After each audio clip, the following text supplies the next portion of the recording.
शांत से गांव में रामदीन अपने बेटे भानु के साथ रहता था।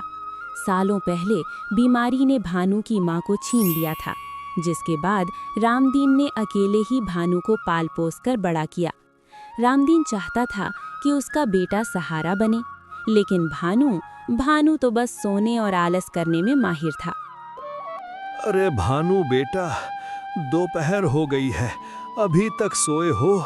मैंने सुबह कहा था कि कुछ बर्तन पड़े हैं, उन्हें साफ कर देना, पर तुम तो अपनी नींद से ही बाज नहीं आते।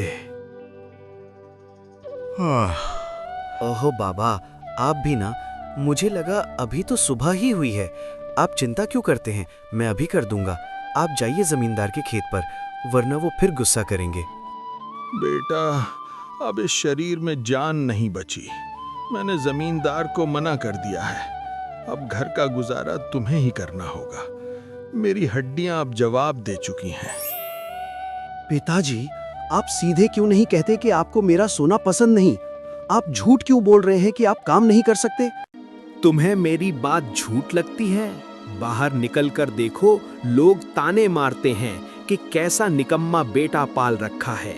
जिस दिन मैं मर जाऊंगा, उस दिन तुम्हें मेरी बातों की कीमत समझ आएगी। पिता की बातें भानु को चुभ गईं। वो गुस्से में घर से निकलकर जंगल के एक पेड़ के नीचे जाकर बैठ गया। ये गांव वाले भी ना पिताजी को भड़का देते हैं। अगर मैं थोड़ा आराम कर लूं तो क्या पहाड़ टूट जाएगा। खैर, अभी तो थक गया हूं, थोड़ा सो लेता हूं। भानु सो जाता है।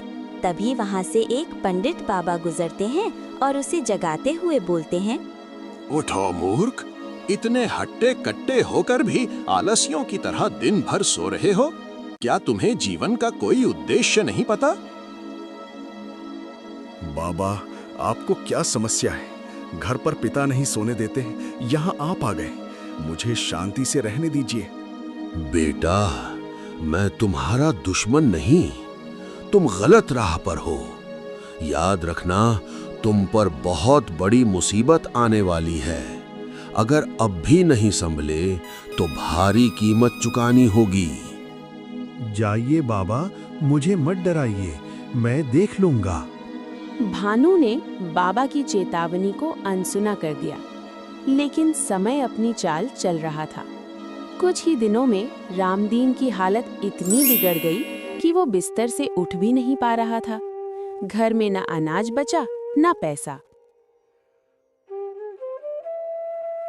भानु बेटा, शायद अब मेरा वक्त आ गया है। अपना ख्याल रखना। याद रखना, काम कोई छोटा बड़ा नहीं होता। इंसान की सोच छोटी बड़ी होती है। नहीं पिताजी, मैं आपको कुछ नहीं होने दूंगा। मैं आपको अभी डॉक्टर के पास ले चलता हूँ। भानु अपने पिता को लेकर अस्पताल जाता है और डॉक्टर भानु को बताते हैं, भानु, इनकी हालत बहुत गंभीर है। फौरन ऑपरेशन करना होगा, वरना इन्हें बचाना मुश्किल है। इसके लिए तुम्हें 50,000 रुपए जमा करने होंगे।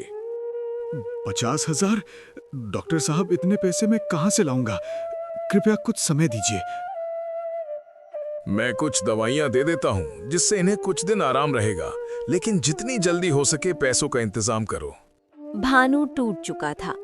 उसने जमींदार से मदद मांगी, पर जमींदार ने उसे ये कहकर भगा दिया कि बूढ़े घोड़े पर मैं पैसा नहीं लगाता।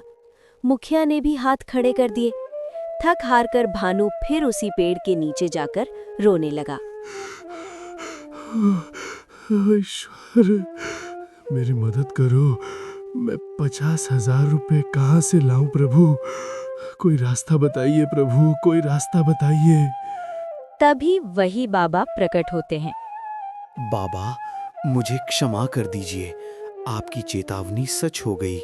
मुझे 50,000 रुपए चाहिए, वरना मेरे पिता मर जाएंगे।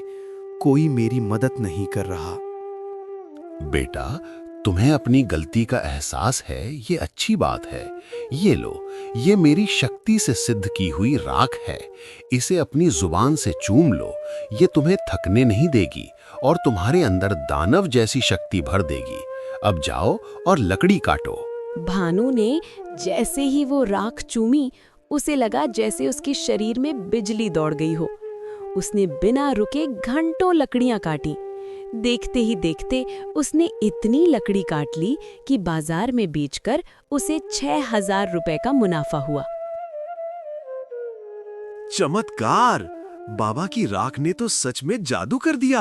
अब मैं और मेहनत करूंगा। अगले कुछ दिनों तक भानु पागलों की तरह मेहनत करता रहा। उसने 46,000 रुपए जमा कर लिए, लेकिन समय कम था और पिता की हालत बिगड़ रही थी।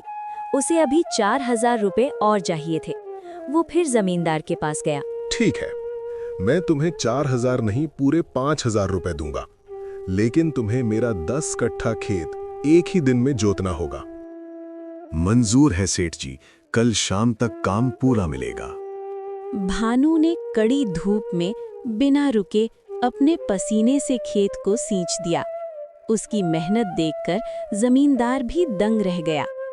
शाम तक काम पूरा हुआ और भानु को पैसे मिल गए। पिताजी की सांसें तुम्हारी इन भुजाओं की ताकत पर टिकी हैं। बाबा की राख मेरे साथ है, मुझे थकान नहीं हो सकती। दोपहर की चिलचिलाती धूप में भानु पसीने से तरबतर हो गया, पर उसकी रफ्तार कम नहीं होती। शाम तक उसने लकड़ियों का एक विशाल ढेर लगा दिया। भानु शाम तक लकड़ी लेकर बाजार पहुंचा और आज व्यापारी से मिला। अरे भानु, तुम तो गांव के सबसे बड़े आलसी कहे जाते थे। एक ही दिन में इतना सारा काम, और लकड़ियां भी इतनी शानदार और सूखी। ये लो तुम्हारे 6,000 रुपए। कल और लाओगे तो और पैसे दूंगा। धन्यवाद मालिक, कल मैं इससे भी ज्यादा मेहनत करूंगा। भानु अब रोज सुबह 4 बजे उठता। वो पहले घर का सारा काम करता, बीमार पिता को दवा और दलिया खिलाता और फिर जंगल निकल जाता। गांव की चौपाल पर बैठने वाले लोग जो कल तक उसकी बुराई करते थे, अब अपनी आंखों पर यकीन नहीं कर पा रहे थे। देखा तुमने, रामदीन का बेटा तो बदल गया है। सुना है जंगल में भूतों की तरह काम करता है। हाँ भाई, लोग कह रहे हैं इसे कोई सिद्ध बाबा मिल गए हैं जिन्होंने इसे जादुई शक्ति दी है। वरना जो लड़का सूरज ढलने तक सोता था, वो आज सूरज उगने से पहले काम पर होता है। कहने दो इन्हें, जब तक हाथ में पूरे 50,000 रुपए नहीं आ जाते, मैं चैन की सांस नहीं लूंगा। भानु ने लकड़ी बेच बेचकर 46,000 रुपए जमा कर लिए थे, लेकिन अब समय खत्म हो रहा था। रामदीन की हालत बिगड़ने लगी थी। डॉक्टर ने कहा था कि अगर अगले 2 दिनों में ऑपरेशन नहीं हुआ तो जहर पूरे शरीर में फैल जाएगा। भानु को 4,000 रुपए की सख्त जरूरत थी। भानु फिर से जमींदार के पास मदद मांगने गया। आओ भानु, सुना है आजकल बहुत बड़े मेहनती बन गए हो। क्या चाहिए? पैसे? हाँ सेठ जी, सिर्फ 4,000 रुपए कम पड़ रहे हैं। मेरे पास समय नहीं है, आप ये पैसे दे दीजिए, मैं आपके यहाँ उम्र भर गुलामी करूँगा। गुलामी की जरूरत नहीं, मेरे एक और खेत की जुताई कर दो। मेरा 10 कट्ठा खेत बंजर पड़ा है, मिट्टी पत्थर जैसी सख्त हो चुकी है। अगर तुम कल सूर्यास्त से पहले उस पूरे खेत की जुताई कर दो, चाहो तो मेरे बैल को भी ले जाओ।